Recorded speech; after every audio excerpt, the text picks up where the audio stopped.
नमस्कार. सगळ्यांना गुढीपाडव्याच्या हार्दिक हार्दिक शुभेच्छा. मराठी नववर्षाची, हिंदू नववर्षाची एक वेगळी सकाळ आज आम्ही IBN लोकमतच्या सगळ्या प्रेक्षकांसाठी घेऊन आलेलो आहे. माझ्यासोबत काशीमध्ये गंगेच्या घाटावर गंगा नदीमध्ये महेश काळे आपल्यासोबत आहेत. सुप्रसिद्ध गायक. त्यांचा काही महेशजींचा वेगळा परिचय करून देण्याची गरज नाही आहे. पण आज एक वेगळा दिवस आहे, एक वेगळी सकाळ आहे, पहाट आहे म्हणायला पाहिजे. आणि सूर्योदयावर सूर्य उगवलेला आहे. आणि या सगळ्या पार्श्वभूमीवर महेश, तुम्ही काय सांगाल आपल्या सगळ्या मराठी प्रेक्षकांना? सर्वप्रथम सगळ्यांना पाडव्याच्या खूप खूप मनापासून हार्दिक शुभेच्छा. मला असं वाटतं की ही सकाळ अविस्मरणीय असणार आहे. कारण माझ्या जन्मानंतर 8-9 महिन्याचा असताना माझ्या वडिलांची बदली झाली बनारसला. आणि माझ्या आयुष्यातली पहिली 2-3 वर्ष मी इथे घालवली.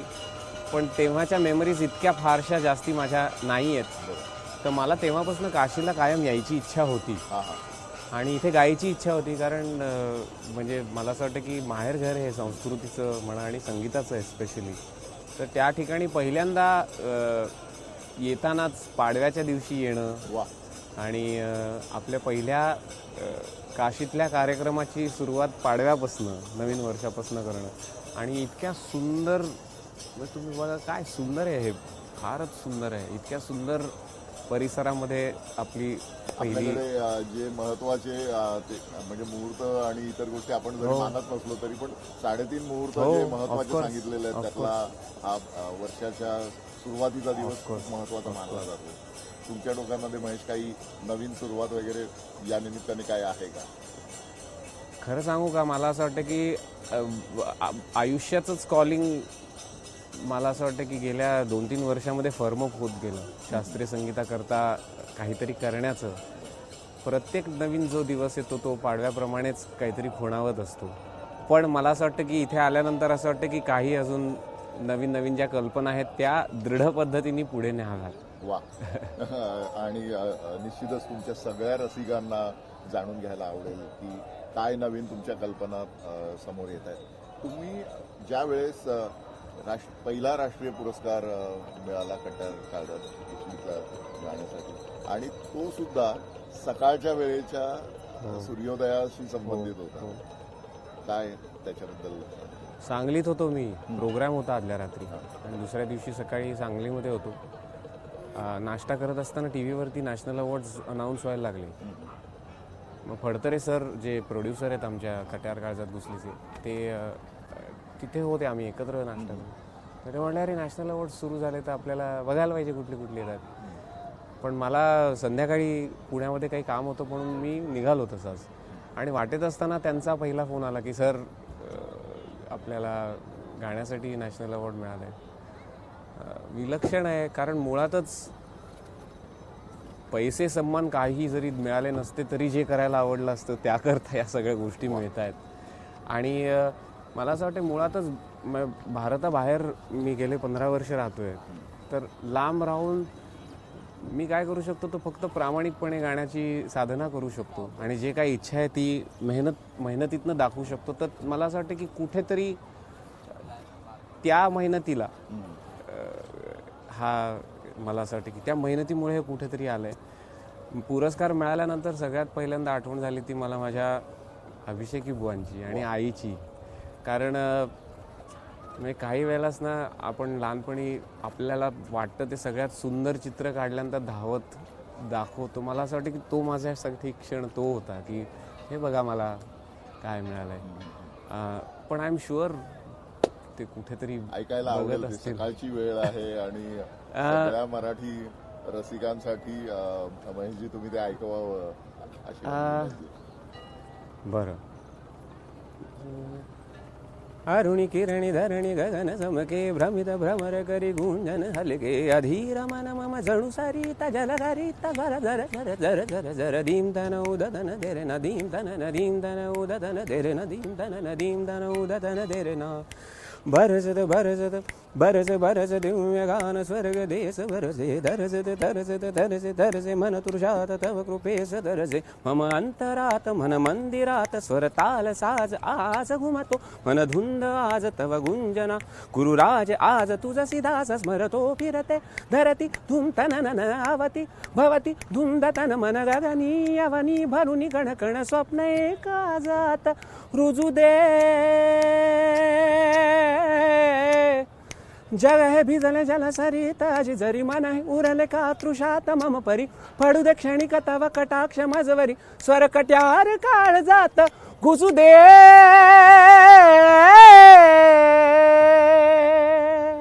वाह क्या बात आहे. म्हणजे गंगेचं पाणी सुद्धा थरारलेलं आहे तुमच्या चाणीने. ज्या तुलसीदासाचा या गाण्यामध्ये उल्लेख आहे त्या तुलसीदासांची साधना सुद्धा गंगेच्या काठावर झालेली आहे. कबीर इथले आहेत आणि विशेषतः बनारस घराणं हे गाण्यासाठी आणि एकूण इथली जी बनारसी पण जे आहे ते संगीत शास्त्रीय संगीताला खूप पोषक आहे. आणि आपल्यासारखा म्हणजे तरुण ज्यावेळेस शास्त्रीय संगीताला अधिक स्वतःला वाहून घेतो त्यावेळेस तरुणाईपर्यंत ते पोचायला शास्त्रीय संगीत आता मदत होते. तुम्ही काय सांगाल की आता शास्त्रीय संगीत अधिक जास्त लोकांपर्यंत पोहोचवण्यासाठी आपल्याला काय केलं पाहिजे? मला असं वाटतं की शास्त्रीय संगीत मुळातच 24 कॅरेट गोल्ड आहे. त्याची झळाळी फक्त तुम्हाला मुलांपर्यंत पोचवली तर ते निश्चित पोचतं. कुठेतरी जर काळामध्ये 5 डे टेस्ट मॅच 1 डे होऊन 20 ओव्हरवरती येत असेल किंवा 3.5 तासाचा शोले आज 1.5-1.25 तासाचा कुठला नवीन पॉप्युलर सिनेमा होत असेल तर ह्या कालानुरूप बदल जे होत आहेत ते बदल आपल्या शास्त्रीय संगीताचा गाभा न मोडता त्याच्यामध्ये कसे समाविष्ट करता येतील ह्याचं व्यवधान ठेवणं आज गरजेचं आहे. कारण मुळात ज्या मुलांच्या प्लेलिस्टमध्ये 4 आणि 5 मिनिटाची गाणी आहेत त्यांच्या प्लेलिस्टमध्ये अचानकपणे 1 तासाचा राग येईल सामील होईल का नाही तर मला असं वाटतं की माझ्या मताप्रमाणे काही कन्व्हर्जन पॉईंट्स असतात. मी आता कट्यार काळजात घुसली सिनेमा आल्यानंतर अचानकपणे तरुण वर्गाची खूप जास्ती गर्दी व्हायला लागली आमच्या कॉन्सर्ट्सना. तर सुरुवातीला त्यांना हवी असलेली कट्यारमधली गाणी, मग काही जुनी नाट्यसंगीतं, मग अभंग, मग छोट्या बंदिशी. आणि आता जेव्हा मी कुठलाही प्रोग्राम करतो तर त्याच्यामध्ये त्यांना सांगून की हा जो डोलारा ज्या बेसवरती उभा आहे तो बेस मी तुम्हाला एक्सपोज करतो आहे असं म्हणून 1.5 तासाचं शास्त्रीय संगीतातला ख्याल अगदी मनापासून ऐकतात. कारण मला असं वाटतं की जर तुम्हाला सॅम्पल करायला द्यायचं असेल तर पटकन ठेल्यावरचा एखादा वडापाव तुम्ही खायला घालाल ना आपल्या महाराष्ट्रामध्ये कुठल्या तरी येणाऱ्या माणसाला आणि त्याला सांगेल तुम्हाला जर हे आवडलं किंवा पाणीपुरी आवडली तर मग तुम्ही मांडी घालून स्वस्थ बसून पुरणपोळी खाण्याचं जे जेवण आहे ते खा. आणि ते जे स्वस्थ बसून आरामात ताव मारून जे आहे ते शास्त्रीय संगीत आहे तिथपर्यंत पोहोचण्यासाठी मला असं वाटतं की ही भेळ थोडंसं वडापाव ह्याची सगळ्याची शर्करा गुंठीत गोळी म्हणतात ना. हो एक्झॅक्टली मुलाला जर कोडेड औषध द्यायचं असेल तर त्याला शुगर कोटेड पिल द्यावी लागते. तर तसंच आहे शास्त्रीय संगीताचं सुद्धा. पण आपल्याकडे ज्या सगळ्याच परंपरा आहेत, नर्तन असेल, गायन असेल, वादन असेल, या सगळ्या याच्यामध्ये आयुष्य झोकून देणारी माणसं आपण बघितलेली आहेत. आज काशीच्या घाटावर आपण आहोत म्हणून की बनारस घराण्याचे सगळी मोठी माणसं किंवा ज्यांच्या शहनाईने आजही भारतीय मंदिरातील अनेक देव समीकरण जागे होतात. शहीनाई बरोबर बिस्मिल्ला खान, भारतरत्न बिस्मिल्ला खान यांची ही भूमी आहे. तर असं जे स्वतःला झोकून देणं जे आहे हे तर तुम्ही शिकवू शकणार नाही. त्यासाठी ती मनोभूमिका तयार करावी. मला असं वाटतं की झोकून द्यायला शिकवावं लागत नाही. काय आहे कुठलीही कला म्हणा, परफॉर्मिंग आर्ट म्हणा, ही ह्युमन इन्स्टिंक्टवरती आधारित असते. ती बायनरी नसते. म्हणजे 1+1 = 2 असं नसतं ते शास्त्र. कारण तसं झालं तर थांबलं जाईल. जेव्हा आपण चालण्याचा प्रयत्न करतो तेव्हा चालेसपर्यंत आपल्याला कळत नसतं की कसं चालायचं. मग तेव्हा आपल्याला आधार लागतो, बोट लागतं, सायकल चालवताना आपल्याला ते सपोर्टिंग व्हील्स लागतात. पण एकदा जेव्हा बॅलन्स मिळतो आणि आपण जेव्हा चालायला लागतो ना, तेव्हा चालण्यातली मजा काय आहे ती दुसऱ्यांनी सांगायला लागत नाही. ते इन्स्टिंक्ट आपल्या पण येतं. तसं मला असं वाटतं की मी अमेरिकेत जेव्हा शिकवतो तेव्हा त्या मुलांना अनेक वेळेला सांगायला लागतं, कंटाळतात, कारण ते वय असतं कंटाळण्याचं. पण एकदा जर चुकून चांगला स्वर त्यांच्यातनं लागला तर त्यांच्या चेहऱ्यावरती जे हास्य असतं ना, ते त्यांचं असतं. तर मला असं वाटतं की ही इन्स्टिंक्ट जागरूक करणं जी आहे ती केल्यानंतर त्याच्यात काही वेगळं करायला लागणार नाही. फक्त it is a very organic process. म्हणजे 2 मिनिट नूडल्ससारखं अनफॉर्च्युनेटली हे नाही आहे. दही कितीही तुम्ही हे झाल्यानंतर 2 मिनिटात ते जमत नाही. त्याला जे बनायला विरझण उत्तम क्वालिटीचं जरी असलं तरी 5 मिनिटात दही कधी बनत नाही. त्याला बनायला जो वेळ लागतो तो द्यायला लागतो. तो जर वेळ दिला तर शास्त्रीय संगीतामध्ये जे मी म्हणतोय की इंट्रिन्सिक जे काय झळाळी आहे ती दिसायला मला नाही वाटत काही. आपण शास्त्रीय संगीताकडून जरा भारतीय लोकजीवनाकडे येऊया. आपण ज्या गंगा नदीमध्ये आहोत आणि ज्या काशीमध्ये आहोत. काशी जर म्हटलं तर आपण भारतीय संस्कृतीचा केंद्रबिंदू काढायचा ठरला तर आपण काशी काढू शकतो. पण या काशीमध्ये आल्यानंतर भारतीयत्वाचं दर्शन फक्त गर्दीत घडतं, ते अन्यत्र दिसत नाही. आणि प्रत्येक तीर्थस्थानी गेल्यानंतर हेच आहे. तर हे कशामुळे असावं? मला असं वाटतं की ना ही काशी किंवा कल्चर नाही, that is a lesson of life. आपल्याला म्हणजे काहीतरी दिव्य दिसलं तरच त्याच्याकडे लक्ष जातं. ही नैसर्गिक हे आहे. आणि कुठेतरी आपल्याला ट्रेडिशन आणि रूढी ह्यामधला जो फरक आहे तर आपण कस्टम्स आणि नॉर्म्समध्ये ऑटोमॅटिकली अडकले जातो. त्यामुळे मला असं वाटतं की गर्दी म्हणजे किंवा अमुक एक म्हणजे किंवा ह्या गोष्टी म्हणजे काशी किंवा कल्चर आहे हे कुठेतरी लहानपणापासून आपल्यावरती संस्कार केले जातात. त्यामुळे ते होतं. काशीशी जावे नित्य वदावे. हो. मी तर लहानपणापासून आई आजोबा सगळ्यांच्या तोंडून तेच ऐकत आलेलो. खरं आहे. पण ते दिव्यत्व तुम्हाला म्हणजे इथे तर आहे. सकाळी 5:30 वाजता इतकी रेलचेले मगाशी आरती चालली होती तिथे दिसते, पण ती इथे कुठेतरी दिसतो.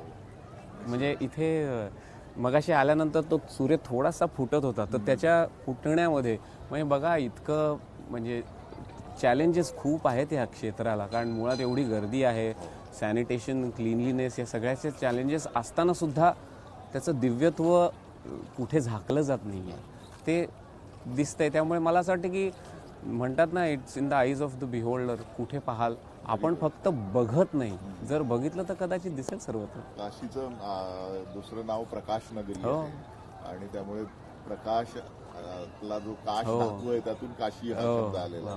तर हे म्हणजे काशीची एक तहजीब जी आहे ही सगळीकडे दिसत असते. त्यांच्या लोकांच्या वर्तनामध्ये, त्यांच्या बोलण्यामध्ये. तुम्ही म्हणजे लहानपणी काशीचा संबंध आला होता, त्यानंतर काशी किंवा बनारसी संस्कृती कशी भेटत गेली किंवा कशी?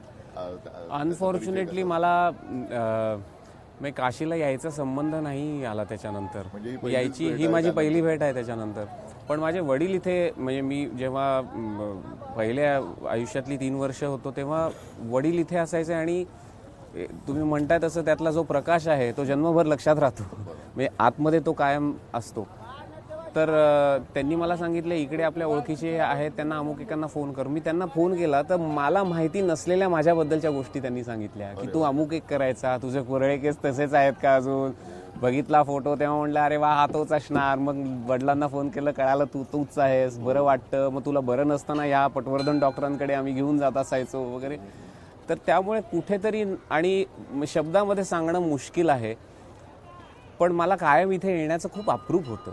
कारण तुम्ही बघा म्हणजे कबीर, बिस्मिल्ला खां साहेब, किशन महाराज, गिरिजादेवी, तुम्ही नावं घ्याल तितकी थोडी आहेत. म्हणजे आमच्या ह्याच्यातले जे आजोबा, दादा, गुरु ही सगळी मंडळी इथली आहेत. तर खरं म्हणजे आज मी इथे संध्याकाळी जो गाणार आहे ना, मला काय येतं कसं येतं हे सांगण्याचं हे ठिकाणच नाही.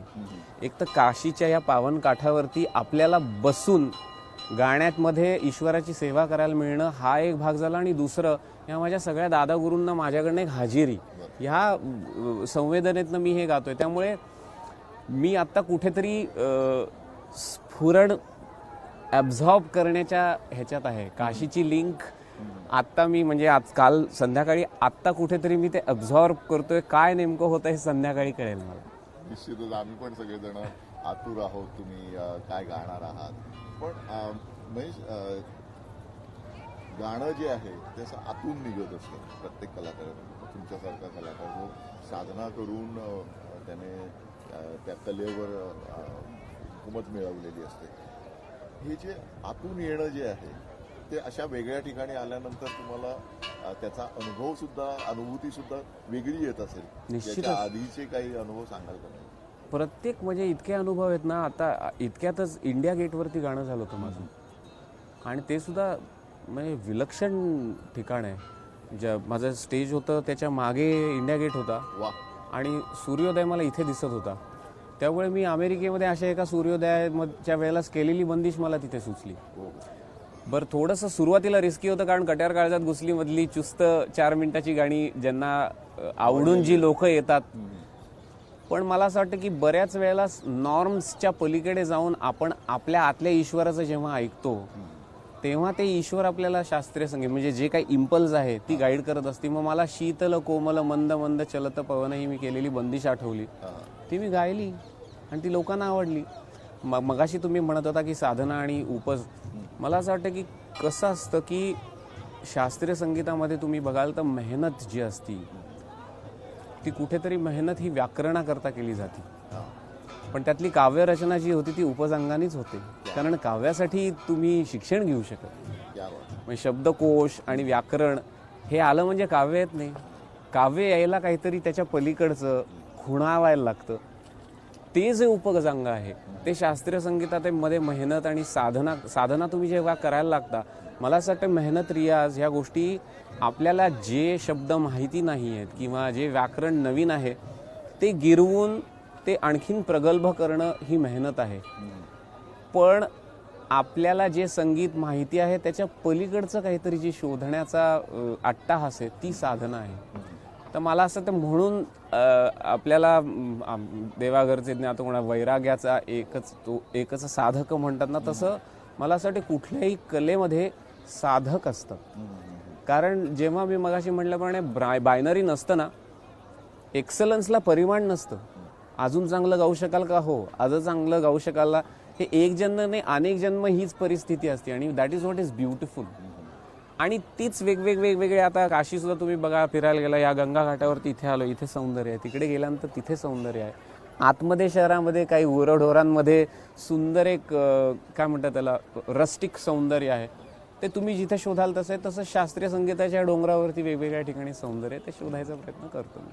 तुम्ही फक्त कशी भ्रमंती करता यावर सगळ्या गोष्टी अवलंबून हो, नाही का? सौंदर्य जागोजागी असतं, फक्त ते तुम्हाला शोधून काढायचं. महेश, आता तुमचं ऐकत असताना मला तो प्रश्न पडला की ज्या पद्धतीने आपल्याकडे शास्त्रीय संगीताकडे बघितलं जातं आणि शास्त्रीय संगीताची थेट स्पर्धा जी आहे ती पॉप्युलर म्युझिक जे प्रचलित आहे सिनेमाच्या माध्यमातून लोकांपर्यंत गेलेलं आहे. पण लोकांची ही जी आवड आहे ती आवड जी एका छोट्या कॅप्सूलवर आलेली आहे, त्यांना पूर्ण खुराककडे नेणं ही हे शक्य पण नाही तसं बघितलं किंवा खूप कठीण प्रोसेस आहे. तर ही सोपी करण्यासाठी काही तुम्ही तरुण आहात आणि तुम्ही या सगळ्याच्याकडे आंतरराष्ट्रीय परिप्रेक्ष्यातून बघता, तर त्या संदर्भात काही विचार आहे का? मुळामध्ये मला असं वाटतं ना की तुम्ही म्हणताय ते अगदी खरं आहे. मग तुम्ही प्रॅक्टिकली पाहायला गेलात तर त्याची स्पर्धा आहे, आणि मग त्याची स्पर्धा फक्त बॉलिवूडची नाही, तिची स्पर्धा हॉलिवूडची सुद्धा आहे, त्याची स्पर्धा मायकल जॅक्सनची सुद्धा आहे, त्याची स्पर्धा ब्रायन ॲडम्सची पण आहे, आणि त्याची वेस्टर्न आर्ट क्लासिकल म्युझिक मोझार्टच्या गाण्याशी सुद्धा स्पर्धा आहे. पण मुळामध्ये निसर्गामध्ये आणि आपल्या आयुष्यामध्ये प्रत्येक गोष्टीचं एक स्थान असतं, आणि त्याच्या बलस्थानाकडे लक्ष देऊन त्याच्या काय म्हणतात व्हॅल्यू प्रपोजिशनमध्ये तुम्ही लक्ष दिल्यानंतर ते तुम्हाला सापडतं. सोल फूड तुम्ही कितीही चविष्ट अन्न खाल्लं तरी तुम्हाला जेव्हा सोल फूड खाण्याची वेळ येते तेव्हा तुम्ही वरण भातच खाता ना. किंवा अगदी तुमचे मसल्स जरी होत नसतील तरी आज योगासनाला जी डिमांड आहे ती खूप आहे. तर मला असं वाटतं की शास्त्रीय संगीताची बलस्थानं काय आहेत आणि त्या बलस्थानामध्ये मग तुम्ही त्या शुगर कोटेड टॅबलेटच्या स्वरूपामध्ये लोकांना कसं द्याल, ह्या दोघांच्या इंटरसेक्शनमधनं त्याचं सक्सेस हे अवलंबून आहे. मी मुलांना सांगताना आता जर पॉप्युलर संगीत हे जर सगळ्यांना माहितीच असेल तर त्या पॉप्युलर संगीताच्या मागे दडलेलं शास्त्र आपण जर त्यांना सांगितलं आणि तो ब्रिज घेऊन आपण सांगितलं की मग ह्या ब्रिजवरनं चला आणि शास्त्रीय संगीताकडे चला. म्हणजे अगदी तुम्हाला साधं एक्झाम्पल द्यायचं, गम प नि सा ग नि सा नि प ग नि ग सा घे छान. आता त्याच गम प नि सा ग नि ग सा नि प नि सा ग सा माय नेम इज त्याच रागात आहे. जर मी माय नेम इज शीला ह्याला खुणावून त्यांना जर एक ब्रिज बांधून त्या ब्रिजवरनं सांगत असेल घेई छंद सुद्धा ह्याच ब्रिजच्या त्या बाजूला आहे पण किती सुंदर आहे पहा, तर एक त्यांना दुवा मिळतो जो त्यांना माहितीच आहे. आणि मग ते फारच कुठल्या तरी मार्सवरचा एलियन नसून हा आपल्याला माहिती नसलेल्या गल्लीतला एक कुठला तरी आपलाच एक मनुष्य आहे हे वाटतं. आणि त्या गल्लीचा एकदा रस्ता कळाल्यानंतर परत तिथे जाणं काही कठीण नसतं. आपल्या सगळ्या पूर्वसुरींनी या गोष्टी खूप उलगडून दाखवलेल्या आहेत. विशेषतः अभिषेकी बुवांचं जे काम आहे, अभिषेकी बुवांनी ज्या ताकदीने शास्त्रीय संगीत पॉप्युलर फॉर्ममधून नाटकामधून लोकांपर्यंत पोहोचवलं आणि खूप मोठी सेवा केली, तशा पद्धतीने आता नवीन जे पॉप्युलर फॉर्म आहेत त्याचा वापर करण्याची गरज आहे आणि कट्यारच्या निमित्ताने ती काही अंशाने पूर्ण झाली असं आपण म्हणू. सुरुवात झालेली. तर अभिषेकी बुवांची तुमची आठवण तुम्ही काय सांगा? काय सांगणार हो, माझे म्हणजे मी ज्या काळात अभिषेकी बुवांकडे शिकवत होतो त्या काळात त्यांच्याकडे जास्ती असायचो माझ्या घरापेक्षा. त्यामुळे अगणित आठवणी आहेत.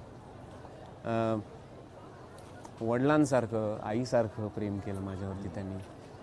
मी गाणं शिकवलं, जे काय मला आज येतं ते सगळं ह्या अभिषेकी घराण्यामुळे मला येतं. मला मी किती सांगू त्यांच्याबद्दल. त्यांचं रियाजाबद्दलचा अट्टहास, पंक्च्युअलिटी म्हणा किंवा साधनेला साध्य मानणं, संगीतामध्ये प्रामाणिक राहणं, या सगळी जी मूलतत्व आहे की भावोत्कटता, म्हणजे त्याच्यामध्ये भाव शास्त्री, मी मगाशी सांगितलं तसं शास्त्राच्या वरती जाऊन संगीत असतं. त्या शास्त्र शिकल्याशिवाय संगीत येत नाही, पण शास्त्र म्हणजे संगीत नाही. त्याच्यातला जो भाव आहे तो कुठल्या पद्धतीने प्रकट होतो हा अनुभवायला मिळाला. आणि तालमीतली शिस्त, मला आठवतं आहे की आम्ही त्यांच्या पहिल्या मजल्यावरती त्यांची रियाजाची खोली आहे, तिथे तोडीतलं एक बंदिश शिकवून बुवा खाली गेले. आम्ही ती बंदिश घोटत होतो, 7-10 लोक होतो तेव्हा.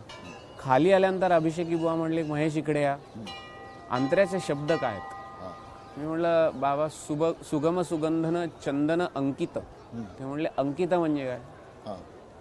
म्हटलं मला माहिती, कारण अनफॉर्च्युनेटली इंग्लिश मिडियममध्ये मी शिकत होतो त्यामुळे मला सुगम आणि सुगंधनाच्या सुद्धा शब्दाबद्दल टेंटेटिव्हनेस होता. ते म्हणेल ते अंकित नाही अंगिक आहे. मग मी स्कूटरची किक मारून शाळेत माझ्या ज्युनियर फर्ग्युसनला निघालो तेव्हा लक्षात आलं की 7-10 लोकांमध्ये अंगिक आणि अंकित या सूक्ष्म भेदाकडे त्यांचं लक्ष होतं. तो कोणी केला आहे ह्याच्याकडे लक्ष होतं, खालच्या मजल्यावर असून. तेवढं असूनच मला बोलावून त्यांनी सांगितलं. त्यामुळे ते जे धडकी बसली आहे ती आजही रियाज करत असताना मला असं वाटतं की कुठेतरी अभिषेकी बुवा बसून आपला तो रियाज बघत असतील. त्यामुळे जो प्रामाणिकपणा माझ्यामध्ये डेव्हलप झाला तो सगळा त्यांच्यातमुळे. अभिषेकी बुवांचं आवडतं एखादं असं कुठलं? सकाळचा सूर्य आहे म्हणून एक कट्यारमधलंच ऐकवतो. त्याचं कारण असं आहे की त्या नाटकामध्ये त्याचा असा उल्लेख आहे की मी सकाळी फिरायला गेलो असताना एक मुलगा सूर्याची प्रार्थना गात होता. किती सरळ साधा ललत पण किती विलक्षण त्याचा असर होता असं खासाहेब म्हणतात. आणि हे खासाहेबांच्या तोंडी गाणे. पण मला कायम असा प्रश्न पडतो की हा जर रेफरन्स असेल तर सदाशिवचं गाणं वेगळं असेल. खासाहेब ते त्यांच्या ढंगाने पेश करत असेल तर सदाशिव कसं गात असेल पंडितजींनी शिकवलेली ती प्रार्थना. तर ते मी तुम्हाला, मला जे एनव्हिजन झालं आहे ते मी तुम्हाला ऐकवायचा प्रयत्न करतो. दिव्य तुझ्या तेजाने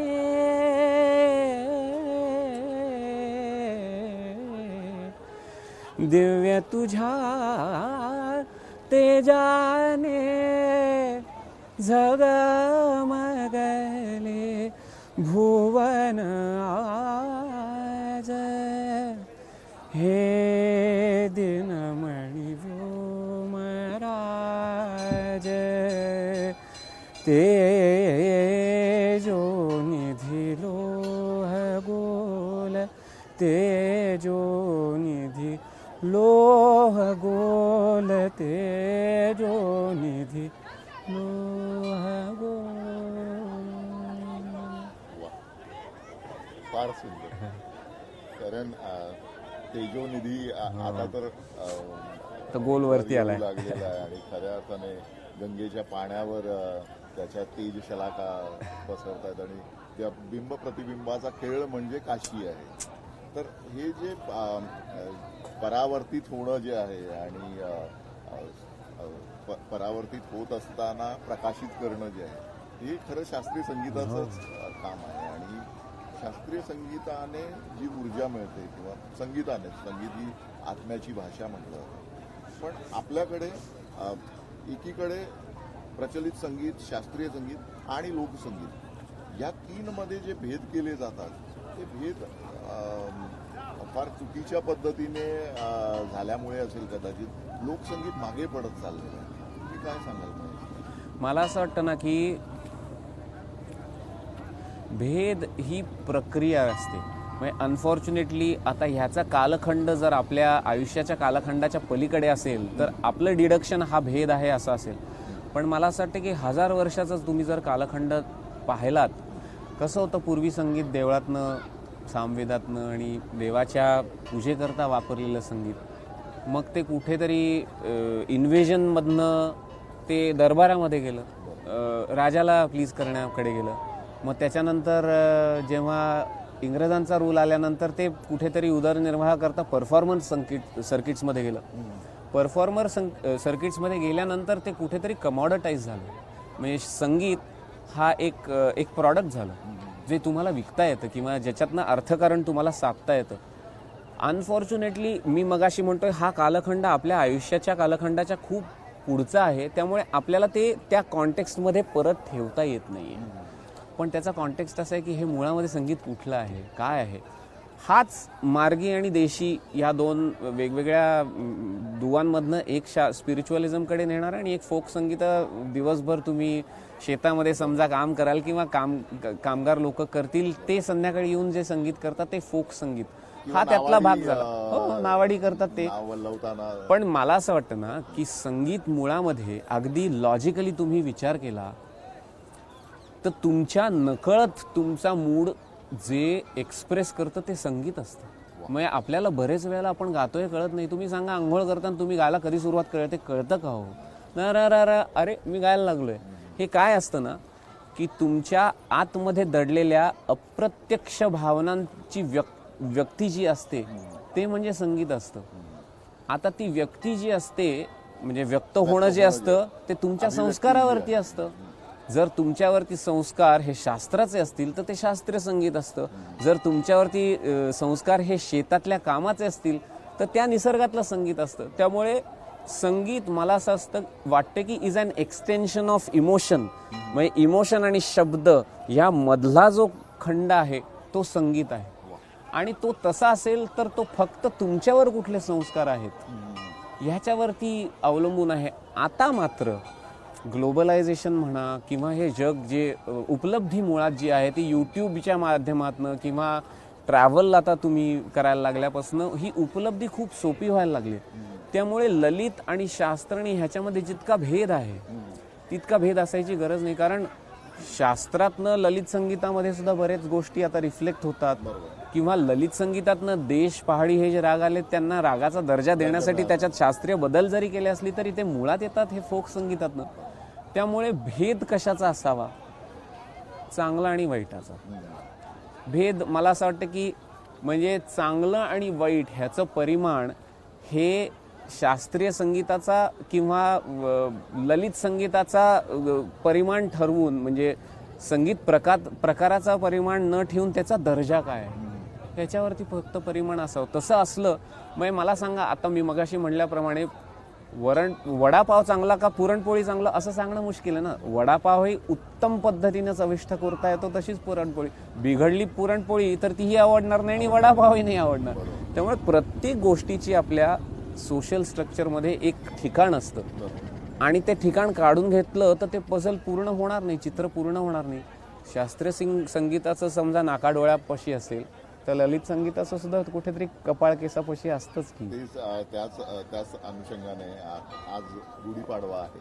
गुढीपाडवा म्हणजे नव्या वर्षाची सुरुवात, शालिवाहन शकाचा आरंभ.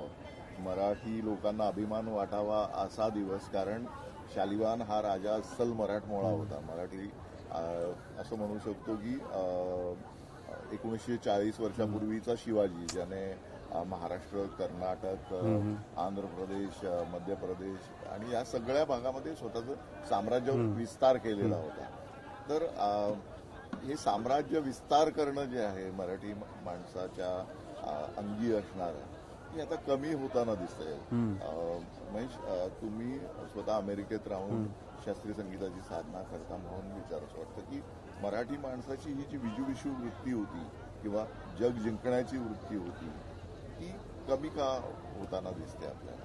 म्हणजे आता या आपल्या सातवाहन राजाचं स्मरण करण्याच्या निमित्ताने मला हा प्रश्न विचारायचा, एक कलाकार म्हणून तुम्ही कसं पाहता? अवघड प्रश्न विचारलात. मला काय वाटतं ना, माझं जिथपर्यंत एक्सपोजर आहे, मला असं वाटतं की मराठी मनुष्य खूप प्रामाणिक असतो आणि कुठेतरी भवतालामध्ये प्रामाणिकपणाला एक लिमिटेशन येतं. म्हणजे आडवाटा शोधणं हे आपल्या मराठी रक्तामध्ये फारसं नाही आहे. म्हणजे इतकं केलं तर इतकं मिळेल आणि इतकं केलं तर इतकंच मिळतं, ह्या प्रामाणिक तत्वावरती तो संतुष्ट असतो. आणि मला असं वाटतं की कुठेतरी संतुष्टता आणि एक्सलन्स हे डायमेट्रिकली ऑपोजिट असतात. पण आज मी जिथनं आपल्या कल्चरकडे बघतो किंवा मी गेल्यानंतर आपलं कल्चर जेथे मायनॉरिटीला रिप्रेझेंट करतं, अमेरिकेमध्ये मुळातच भारतीय खूप कमी आहेत, 1% असतील आणि त्यातले मराठी अजून कमी आहेत. तर ते बघत असताना मला असं वाटतं की मराठी कल्चरमधल्या मौलिक व्हॅल्युएबल गोष्टी ज्या आहेत त्या शेअर करण्याची ट्रिमेंडस अपॉर्च्युनिटी आहे आणि त्या अपॉर्च्युनिटीवरती मला काम करायची खूप इच्छा आहे. की म्हणजे कुठलेही सण असतील तर त्या सणाचं महत्त्व, मी मगाशी सांगितल्याप्रमाणे आता तुम्ही संगीत जर बघाल तर संगीत हे फार व्यापक आहे. म्हणजे मुलगा जन्मला तरी तुम्ही त्याच्याबद्दल संगीत गाता, पाळणा असतो आणि निर्वाणीच्या वेळेला सुद्धा आपण राम राम राम राम जे गातो ते चालीत गातो. त्यामुळे अख्ख्या ह्याच्यात बारशाच्या वेळेला संगीत असतं, लग्नाच्या वेळेला संगीत असतं, कुठल्याही टप्प्याच्या वेळेला संगीतच असतो. तर मला असं वाटतं की हे मुळातच ज्या देशांमध्ये शास्त्रीय संगीत, कंठसंगीत हे तितकं प्रचलित नाही आहे, त्या लोकांना एक ह्या कंठसंगीताचा रेलेव्हन्स कॉन्टेक्स्टमध्ये सांगणं, की कसं होतं की बऱ्याच वेळेला व्याकरणाकडे लक्ष जातं. तुम्ही मगाशी म्हणत होता ना गर्दी, ही व्याकरण गर्दीसारखी आहे, कारण त्याच्यामध्ये टँजिबल एलिमेंट्स खूप आहे. हा कळस आहे बघा, तो झेंडा आहे बघा, असे सारेगम पधनी, ह्या 6 नंतर रे असतो, रे नंतर प असतो, या गोष्टी जर असतील तर शास्त्राकडे लक्ष जातं. पण म्हणजे माणसाकडे नजर करून त्याचा स्वभाव कळत नाही. मला तुमचं केस कसे आहेत, मिशी कशी आहे, उंची काय हे कळेल, पण त्याचा अर्थ तुम्हाला आवडतात कुठल्या गोष्टी किंवा व्हॉट यू रेझोनेट विथ हे कळणार नाही. तो जो प्रवास आहे तो मला असं वाटतं की जर प्रामाणिकपणे दाखवला तर तो कळतो. आणि हा प्रामाणिकपणा मला असं वाटतं खूप मराठमोळा आहे, माझ्यातला जो आहे. त्या प्रामाणिकपणातनं मला जगामध्ये आपल्या शास्त्रीय संगीताचं, मराठी माणसाचं रेप्रेझेंटेशन करायला खूप मजा वाटते. आणि त्याच्यामध्ये मला नाही वाटत की लिमिटेशन आहे, कारण जितकं कराल तितकं आहे. आता आणि कट्यारनंतर आणि असा जो थोडं मी इथे मध्यंतर करतो, कारण मला तो प्रसंग आठवला, तो सुटू नये म्हणून, की 13व्या शतकामध्ये असाच एक प्रयत्न एका प्रामाणिक तरुणाने केला आणि त्याने शब्दातून व्यक्त केलं की माझे जीवीची आवडी पंढरपुरा नेई पांडुरंगी मनरंजले. आणि तो मुलगा ज्याला समाजाने बहिष्कृत केलेलं होतं, ज्ञानेश्वर महाराज, त्यांनी जो जनांचा प्रवाह सुरू केला तो लक्षावधी लोकांच्या दिंडीमध्ये परावर्तित झाला आणि अजूनही चालू आहे तो 750 वर्षानंतर सुद्धा. तर त्यामुळे प्रामाणिक प्रयत्न जर केले तर निश्चितच त्याला साथ. हो, आणि मला असं वाटतं आपण काल कबीर या विषयावरती बोलत असताना जो झाला, मला असं वाटतं की ह्या लोकांचं मोठेपण काय आहे ना, त्यांना मिळालेलं दिव्यत्व, नॉर्म्समध्ये न अडकता त्या दिव्यत्वाशी कनेक्शन ठेवणं हे आहे. किंवा म्हणजे भवतालातनं जे संस्कार असतात ते घेणं आणि रूढीपासनं लांब राहणं, ह्याच्यामध्ये जे आहे मला असं वाटतं की त्याच्यामध्येच सक्सेस दडलेला आहे. आणि माझ्यासाठी थँकफुली माझं भवताल इतकं बदलतं. मी देश विदेशामध्ये माझं सारखं मी 15 दिवस इथे असतो, 15 दिवस अमेरिकेत असतो, किंवा मग जगभरामध्ये गाणं करत असतो. त्यामुळे निसर्ग बदलल्यानंतर तुम्हाला एक कुठेतरी कंप्लेसन्सी जी आली असते रुटीनची, ती कुठेतरी खडबडून जागी करते. आणि ती खडबडून जागी केल्यानंतर स्वतःला जे दिव्यत्व असतं त्याच्याशी तुम्ही टचमध्ये राहता. मला असं वाटतं की the success is to try and not lose contact with the internal compass that many people call God. कबीराने सुद्धा या सगळ्या गोष्टींकडे खूप वेगळ्या पद्धतीने बघितलं. या नगरीने काशीमध्ये कबीर राहिले, इथेच कबीर चौड्यामध्ये, आणि त्यांनी जी धर्माची नव्या पद्धतीने व्याख्या केली, नव्या पद्धतीने धर्म मानला. आणि कबीराच्या आधी महावीर आणि महावीरांच्या आधी 23वे तीर्थंकर काशीमधलेच होते. गौतम बुद्ध सुद्धा त्यांना ज्ञानप्राप्तीनंतर पहिल्यांदा त्यांचं प्रवचन देण्यासाठी इथे जवळच सारनाथमध्ये आले होते. तर हे जे सगळं बंडखोरपण आहे हिंदू संस्कृतीमधल्या या सगळ्या विचारी लोकांचं, ते बंडखोरपण आपण किती जपतो? मला सांगू का, मला असं वाटतं की mediocrity is the devil to excellence. मग तुम्ही मला रोज जेवायला मिळालंच पाहिजे आणि माझ्या आवडीचं पाहिजेच असं जर ठरवलं तर त्याच्या पलीकडचं मिळणं मुश्किल आहे. बंडखोरपणा प्रत्येकात असतो, पण तो अंमलात आणण्याचं ताकद किंवा हिंमत खूप कमी लोकांमध्ये असते. ती जर तुम्ही पाळली तर तुम्हाला देर आर टू थिंग्स. मला सूर्यापर्यंत उड्डाण मारायची असेल तर मी इधर फेल होईन किंवा पास होईन. फेल झालो तर हरकत नाही, पण पास झालो तर कुठे पोचेन? बंडखोरपणाचं असंच आहे. म्हणजे बऱ्याच वेळेला आता तुम्ही बघा, बऱ्याच लोकांना पिकासोला त्याच्या हयातीत काही मिळालं नाही. आता त्याचं एक पेंटिंग किती रुपयाला जातं? गॅलिलिओला वेडा ठरवला लोकांनी, त्याच्या काळात त्याला शिक्षा बजावली.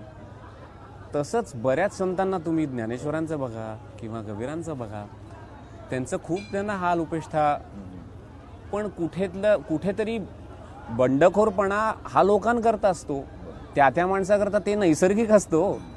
मग त्यांना दिसतच होतं म्हणून ते मांडत होते, इतरांना दिसत नव्हतं. हा इतरांचा प्रॉब्लेम होता, त्यांचा प्रॉब्लेम नव्हता.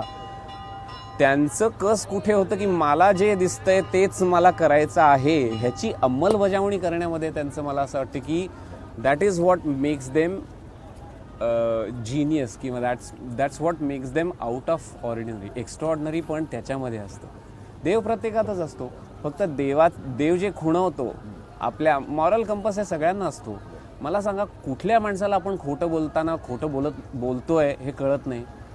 खोटं बोलतोय सगळ्यांनाच कळतं, पण आपण खोटं बोलतोय ह्याची लाज किती लोक बाळगून ते टाळतात. ते जे टाळतात त्यांनाच सत्व मिळतं. तर मला असं वाटतं की ह्या संतांनी जे त्यांना भावलं ते काहीही न करता मी अंमलबजावणी करणारा हा निग्रह ठेवला. त्या मला असं वाटतं त्या निग्रहामध्ये देव. कबीर एखादा ऐकावं तुझ्या आवडीचं? हो, एक दोन ओळी ऐकवतो. म्हणजे मला ना जे कबीरांनी ह्या काव्यातनं केलं आहे ते कुठेतरी शास्त्रीय संगीताकरता करायचं आहे. म्हणजे डिमिस्टिफिकेशन म्हणतो ना, हा हा म्हणजे कुठेतरी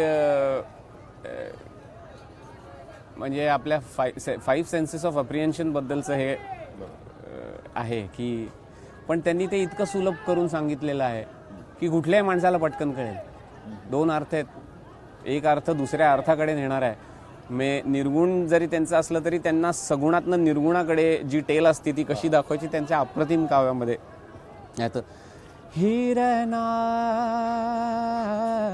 हिरणा समझ बुझ बनचरना हिरणा एक बनचरना एक बनचरना दूजे बनचरना एक बनचरना दूजे बनचरना तीजे बन पग नाही धरना हिरणा हिरणा समझ बुझ बनचरना हिरणा. मग त्यांनी इतकं सुंदर, आपण एक हरिण आहोत, आपल्या आतलं परापश्चंती पासनं आपल्या फाईव्ह सेन्सेस ऑफ ॲप्रिहेन्शन पैकी माया कुठली आहे, कुठल्यावरती केंद्रित ठेवायचं, इतकं छान. कारण तोहे मार तेरो मास बिकावे तेरे खाल का करेंगे बिछोना. म्हणजे तुम्ही काय केलं तर काय होईल हे खूप सगुण पद्धतीनं निर्गुणाचं इतकं अप्रतिम दर्शन घडवलंय ह्याच्यामध्ये. मला असं वाटतं दोन ओळीमध्येच कबीर आपल्याला मांडून ठेवतात, पूर्ण सार मांडून ठेवतात. म्हणजे आता जे तुम्ही सांगितलं की शास्त्रीय संगीताला सुद्धा ही गोष्ट लागू पडेल, माणसाच्या जगण्याला सुद्धा लागू पडेल. त्यातील दोन ओळींमध्ये सांगतात की त्यांनी सातत्याला त्यांच्या पूर्ण आयुष्यामध्ये खूप महत्त्व होतं आणि कदाचित त्यांना स्वतःला किंवा त्यांच्या अवतीभोवतीच्या कोणाला तरी नैराश्य आलं असेल. त्यांनी एका दोन ओळीमध्ये सांगितलं, धीरे धीरे रे मना धीरे सबकीचे होय माली सिंचे 100 गडा ऋत आहे पल होय. वा वा. हा कबीर असा श्रद्धा सबुरी. हो, अक्षरशः म्हणजे त्यांनी जे सांगितलं ते प्रत्यक्षात जगणं सांगितलेलं आहे. हे जगणं जे आहे आम्ही हरवत चाललेलो आहोत स्पर्धेमध्ये, सतत धावत असतो आणि जगण्याची स्पर्धा आहे. सुख जास्तीत जास्त ओरबाडून मला स्पर्धा आहे. तुम्ही या विषयावर आहात म्हणून थोडंसं काय ना, स्पर्धा जरूर करावी, पण आपण कशाशी आणि कशाची स्पर्धा करतोय हे माहिती पाहिजे हो. आता मी जर गायक आहे तर मी पळण्याची म्हणजे काय करून उपयोग आहे मला. पळण्याची शर्यतीमध्ये मी माझं सगळे रिसोर्सेस घातलं तर माझ्यातलं गाणं काय म्हणेल. तर आपल्याला स्पर्धा करायची आहे, ती कशाची करायची आहे. मला असं वाटतं की, आणि हे सुद्धा खूप बेसिक तत्व आहे बरं का, प्रत्येकातनी प्रत्येकाचा आनंद शोधायचा असतो. आज अनफॉर्च्युनेटली काय होतंय ना, ग्लोबलायझेशनची डाऊनसाईड काय आहे की प्रत्येकाला मर्सिडीज गाडी दिसतीये. बरं, मला मर्सिडीजमध्ये बसल्यानंतर तो आनंद मिळतोय का? माझी मर्सिडीज कुठली आहे हे आपण शोधतच नाही. स्वप्न कायम लहानपणी आपण आपल्या आईवडिलांनी सांगितलेलं ते, नंतर वाढत असताना मित्रांचं आणि भावंडांची स्वप्न, ही स्वप्न आपली होतात.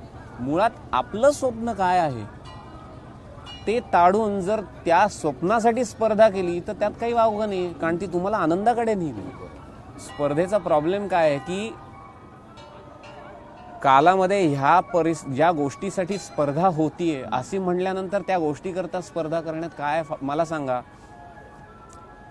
रिच आणि एनरिचमेंट हे दोन शब्द आहेत. आज रिच म्हणलं तर त्याची व्याख्या काय होईल? ज्याच्याकडे खूप पैसा आहे. समृद्धी. आणि तुम्ही समृद्ध कधी व्हाल तुम्हाला ज्यामध्ये आनंद मिळतोय त्यामध्ये जास्तीत जास्त वेळ घालवलात तर तुम्ही समृद्ध व्हाल. पैसा मिळून कसे समृद्ध व्हाल? मला जर पिठलं भाकरी मनापासून खूप आवडत असेल तर काय श्रीखंडाचं करू मला सांगा. तर आपलं श्रीखंड जर पिठलं भाकरीच असेल तर त्याकरता करा ना स्पर्धा. मला असं वाटतं की स्पर्धेचं जनरल पॅरामीटर युनिक इंडिव्हिज्युअल जर पाळत असेल तर ते जमणार नाही हो. खरी गोष्ट आहे. आणि आता मला असं वाटतं की या नवीन वर्षाच्या सुरुवातीला आपण सगळ्यांनी या गोष्टीचा खूप गांभीर्याने विचार केला पाहिजे. इथे विशेषतः काशी आणि या सगळ्या परिसरामध्ये चैत्र महिन्याच्या सुरुवातीला चैती गाण्याची पद्धत आहे. तुम्ही आज काय मी चैती मग हे सगळे ठुमरी दादरा टप्पा मग या ठुमरी फॅमिलीतले सगळे बारामसी चैती होरी ह्या सगळ्या गोष्टी येतात. मी खरं सांगू का, मी ब्लँक स्लेटनी आलो. म्हणजे मी बहुतांश कॉन्सर्ट्सना ब्लँक स्लेटनी गातो. कारण आपल्याला येतं तेच जर आपण गात बसलो तर आपण वाढणार कधी. माझा प्लॅनच हा आहे कालपासून यायचं. म्हणून मी काल इथे घाटावरती मुद्दाम येऊन गेलो की आपल्याला काय स्फूर्त आहे. मग मुळामध्ये तुम्ही गंगेच्या प्रकाशामध्ये आपला काय दिवे लावणार आहात. त्यामुळे मला गंगेचा प्रकाश किंवा आता कबीर चौरा मला दुपारी जायचंय तिथे गेल्यानंतर काय वाटतंय आणि मग त्या वाटण्यातनं मला काय व्यक्त व्हायचंय ह्या पद्धतीने आलेलो आहे. माझी स्लेट आत्ता अगदी कोरी आहे. मला माहिती आहे काही मराठी भाषिक इकडे येतील त्यांना कट्यारची काही गाणी ऐकायची असतील ती मी निश्चित ऐकवीन. पण त्याच्या पलीकडे काय गाणार आहे मला माहिती नाही. पण त्या प्रकारामधली ठुमरी परत कट्यारमधली. पण मी का म्हणजे कट्यारमधलीच गाणी गातोय असं नाही. कट्यारमधली गाण्यातली लिंकिंग कुठपर्यंत आहे. तर ही बनारसमध्ये जो प्रकार होतो ठुमरीचा त्या ठुमरीतलीच ह्याचं टायटल सॉन्ग जे आहे ती ठुमरी आहे मुळात. तर मी तुम्हाला दोन शेवट आपण त्याच्यानेच करू. हो. हेरी सावरिया से नैना सावरिया से नैना हो गए चार हैरान लागी करे जुवा कटार रे लागी करे जुवा कटार सावरिया से नैना मोरे नैना सावरिया से नैना हो गए चार हैराम लागी करे जुवा लागी करे जुवा लागी करे जुवा कटार.